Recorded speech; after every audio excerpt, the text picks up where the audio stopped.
So what is this strange thing that we're doing? Having a coffee. There's not many places around. Is this the first one at a proper cafe coffee shop, isn't it? Second. We had one at the community place. Where the cyclists were. Yes.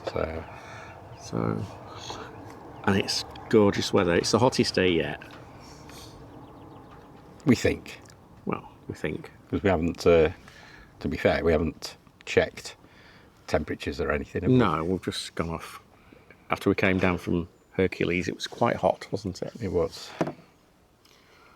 We've come to Loch Maddy. We've got some stuff to tell you after we've had this coffee about Loch Maddy.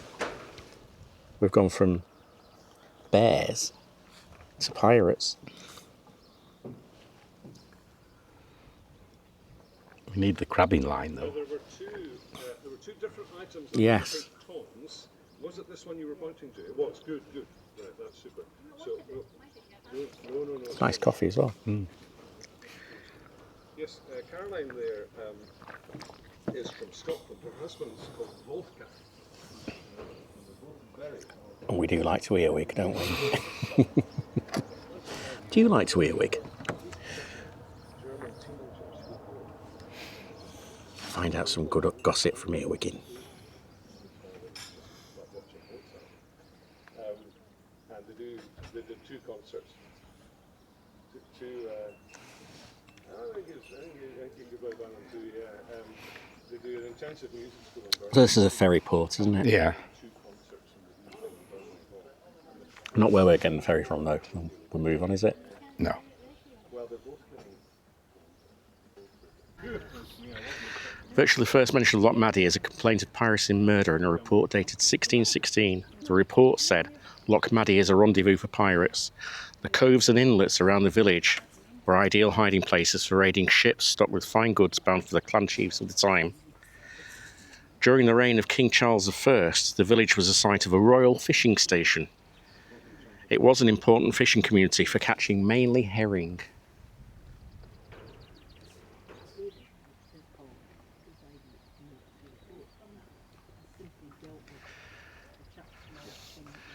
You can see all the inlets and everything where they could hide things.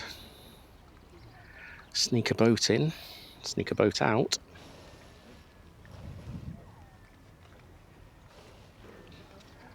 It looks like the tide's coming in. It does, doesn't it now? It'd be good to get some crabbing line. It would.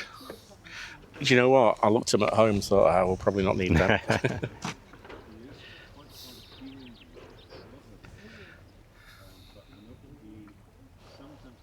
And if you come over this side, you can see the inlets, which, why they say it was ideal for piracy. I think the further up this coast you go, there's a lot more sort of little islands and, well, it's looking at the map anyway, and just little bits of land sticking out. That's some nice big buildings here. We just passed one before this one, looked like the old harbour master's house. That's the sheriff's court.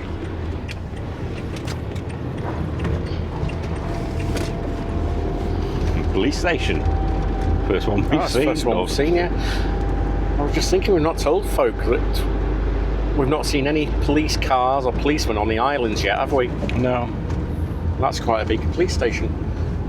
Right next, well, just over the road from the sheriff's court, so they can arrest them and have them in court within hours.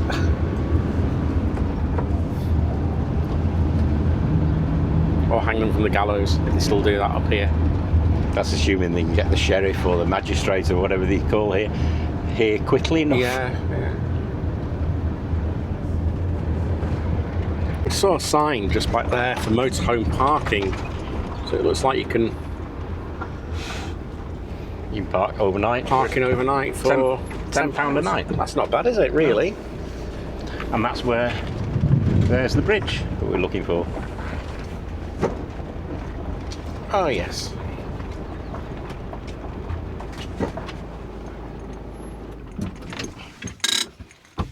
So I've just come down from where we parked the car.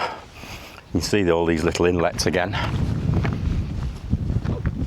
on both sides of the road.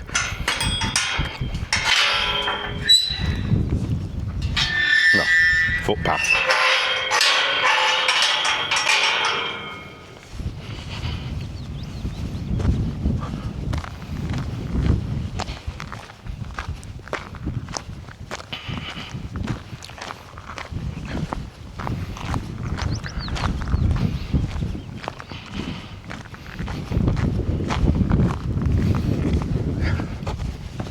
Heading to that bridge. So this is the footbridge we want, or I'm looking for. And it goes over to Spanish. I'm hoping to get to the headland there. Well, I'm not sure whether it's open. Or is this just to keep the...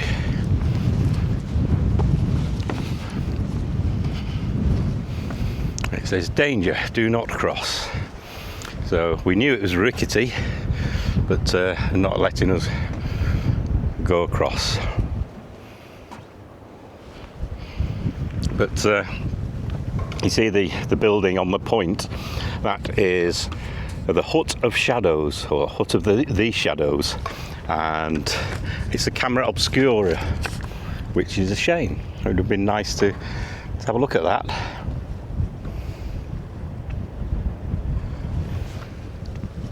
But you can see all the little islands and the waterways, so that's why the pirates could use this. It's ideal for the pirates to use this as a hiding place.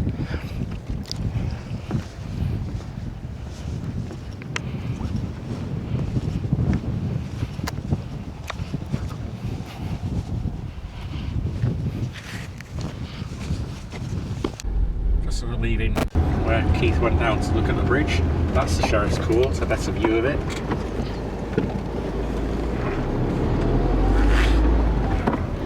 And just down this road,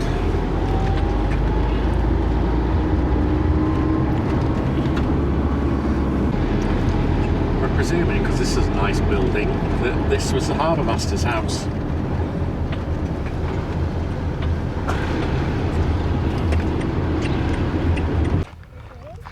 So I've just come back to where we had a coffee, and just moving round, there's looking for a sculpture as well as a geocache, so I thought it worth coming back.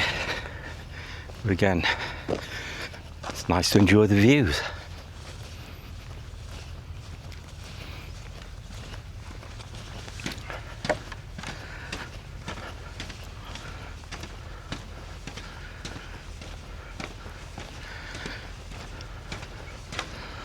And I think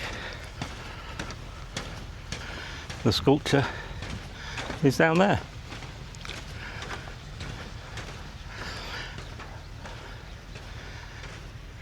And there it is. Looks like a herring,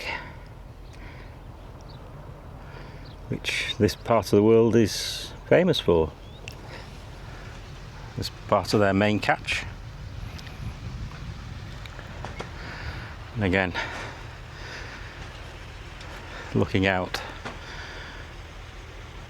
to see the ferry's just over there. It's a big one, and that goes over to Skye in Uig.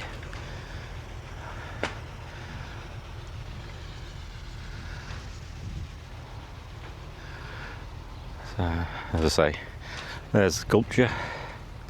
Let's go find this geocache. I've just come round that bit of headland, and there's another sculpture here as well.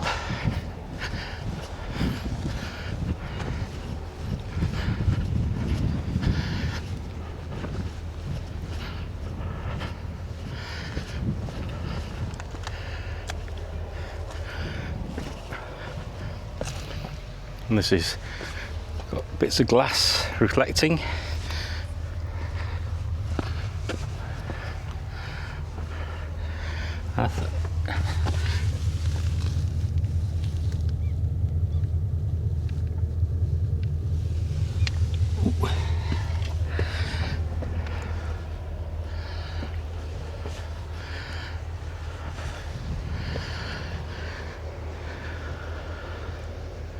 And you can see the ferry just over the waterway.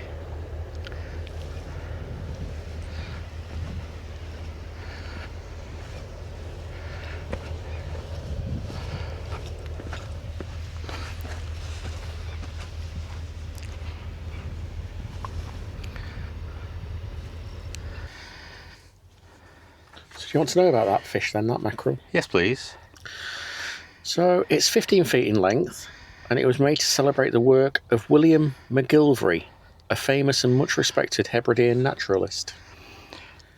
And it's constructed from locally found materials on the shore of the loch, including quartz, basalt rock, Basalt. mussel shells and sea glass, and it's to reflect the importance of mackerel and fish in general to the economy and heritage of the area. Mm-hmm. But then you found the other one. Yeah, McGilvray is, when Tom and Beth were at school, one of their friends was Kirsty McGilvray, and the McGilvray family, obviously. And they spelt her Kirsty as in the Gaelic. Gaelic spelling of it. And it's about 4 yards long, and every letter in the alphabet, apart from the ones that aren't in the Gaelic ones, obviously. But yeah, so that's... And part of that family, then? Yeah, Presumably. Well, presumably, yeah. So Charles just found some notes on the other sculpture that we found, the dome, and it's the high tide, low tide sculpture. Yeah, and it reflects its intertidal position. It's constructed with a steel frame and concrete, and the dome's covered in particles of glass which reflect the sunlight to resemble salt crystals. The hollow interior is filled with salt, and at high tide the sea slowly draws the salt from a small opening in the sculpture. Which we saw. Time to move on. I think so. Now here's a different memorial.